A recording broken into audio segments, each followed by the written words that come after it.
হ্যাঁ, বাবর আজম পরের ম্যাচের জন্য অ্যাভেলেবল আছে। টসের পর আপনি একাদশ জানতে পারবেন।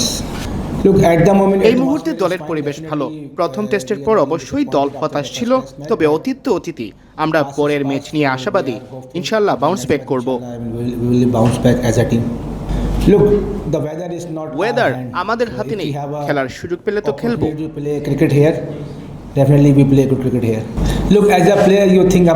খেলোয়াড় হিসেবে আপনি নিজেকে নিয়ে ভাবেন, আর কোচ হিসেবে দলের সবাইকে নিয়ে ভাবতে হয়।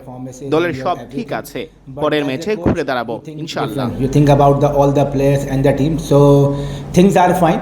Hopefully, as a team, we will bounce back in next match, inshallah.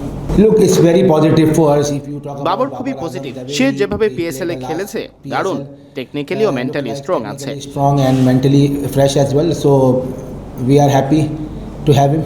You talking about the criticism for the ex our senior players. So আমাদের সাবেক ক্রিকেটারদের সমালোচনা নিয়ে বলছেন, এটা আমাদের জন্য নতুন কিছু না। আমরা সবাই জানি ভালো না খেললে সমালোচনা আসবেই। এসব নিয়ে আমরা চিন্তিত নই, আমাদের মনোযোগ পরের ম্যাচে। the other thing, social media thing, but our focus is to play next match, and hopefully my captain, all the teams playing a really good cricket, inshallah, in next matches. Look, for the areas we have, আমাদের কিছু জায়গায় আরও শৃঙ্খলা রাখতে হবে, বিশেষ করে test ক্রিকেটে। বোলিং লাইন লেন্থ ঠিক রাখতে হবে, ব্যাটিং করতে হবে ধৈর্য নিয়ে। আমরা এসব নিয়ে কাজ করব। so definitely we'll work on it. What is happened গত ম্যাচে যা হওয়ার তো হয়ে গেছে, এখন আমরা আগের ম্যাচ নিয়ে ভাবতে চাচ্ছি না। ঘুরে দাঁড়াতে আমরা মরিয়া। inshallah we will bounce back. और दूसरा ये कि देखें, রিজওয়ান অনেক ভালো উইকেট কিপার, ভুল হতেই পারে। সে অতীতে আমাদের জন্য অনেক ভালো করেছে। বাকিটা একাদশ দেখলে বুঝতে পারবেন। আজ সারাদিন ধরে বৃষ্টি হচ্ছে, এসব বিবেচনায় রেখেই একাদশ সাজানো হবে। कीपिंग से और बैटिंग से पाकिस्तान के लिए बहुत अच्छा करेगा। बाकी जगह प्लेइंग 11 हमने सोच लिए और इंशाल्लाह आपको पता भी चल जाएगा। दूसरा ये कि अभी देखें मैच का भी पता नहीं, कल आज पूरा दिन से जो है वो बारिश हो रही है, तो यू नेवर नो, अगर मैच छोटा भी आता तो सम अदर चेंजेस भी हो सकती है टीम के अंदर।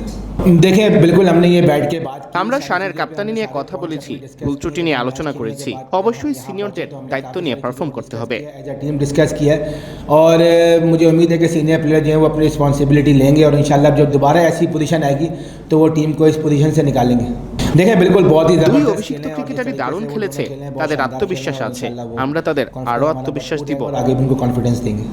देखिए मैं समझता हूँ कि डिसीजन हमारा अच्छा था। টসের সিদ্ধান্তটা ভালোই ছিল, আরও ডিসিপ্লিন থাকলে ভালো করা সম্ভব হতো। টেস্টে যারা বেশি ডিসিপ্লিন থাকে তারাই ভালো করে। ज़्यादा डिसिप्लिन बरकरार रखेगी वही जो टेस्ट मैच में अच्छा परफॉर्म करते हैं। मुझे उम्मीद है कि हम कंसिस्टेंसी ज़्यादा बेहतर रखेंगे हर चीज़ों में, तो मुझे उम्मीद है रिजल्ट बेहतर आएंगे इंशाल्लाह।